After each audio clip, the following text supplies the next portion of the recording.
இன்னைக்கு எண்ணெயில் போடாமல் பருப்பு உருண்டை குழம்பு வைக்க போகிறேன். வாங்க நம்ம வைக்கலாமா? வாங்க. கடலைப்பருப்பு ஒரு 5 மணி நேரத்துக்கு இந்த மாதிரி ஊற வச்சுக்கோங்க.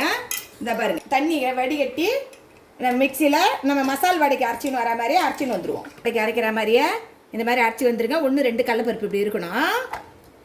உப்பு போட்டு கடலை மாவு அரைச்சிக்கணும் வந்துட்டோம். கடலைப்பருப்பை இதில் வந்து வெங்காயம் போட்டுக்குங்க. ஒரு பச்சை மிளகாய் போட்டு வச்சுக்கிறேன். அம்மா ஓண்டு பெருஞ்சீரகம் போட்டுருக்கிறேன். இஞ்சி பூண்டு பேஸ்ட்டு ஒரு டீஸ்பூன் போட்டுக்கிறேன். கருவேப்பிலை, புதினா, கொத்தமல்லி கொஞ்சோண்டு போட்டுருக்கிறேன். இதெல்லாம் என்ன பண்ணுறீங்க, முதல்ல இதை தனியாக இப்படி ஒரு வச்சுக்கிங்க. இந்த மாதிரி பெசிக்கிங்க. நம்ம வடை போடுற திட்டத்துக்கே இதை பாருங்கள். காரம் வந்து நான் 1 மிளகா போட்டிருக்கிறேன். கொஞ்சோண்டு கார மிளகாத்தூள் போட்டுக்குங்க.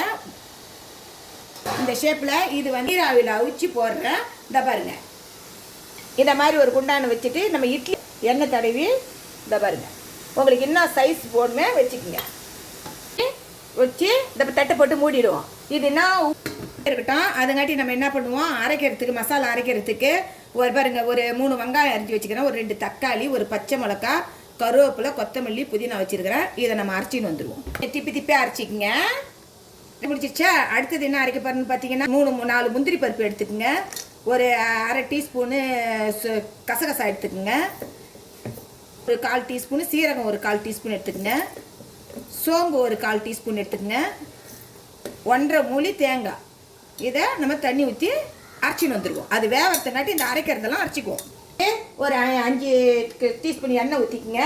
இதை பாருங்கள், 2 ஏலக்காய், கரம் மசாலா ஒரு 1/4 டீஸ்பூனு, பட்டை, லவங்கம் எல்லாம் வச்சுருக்கிறேன். தாளிச்சிக்குவோம்.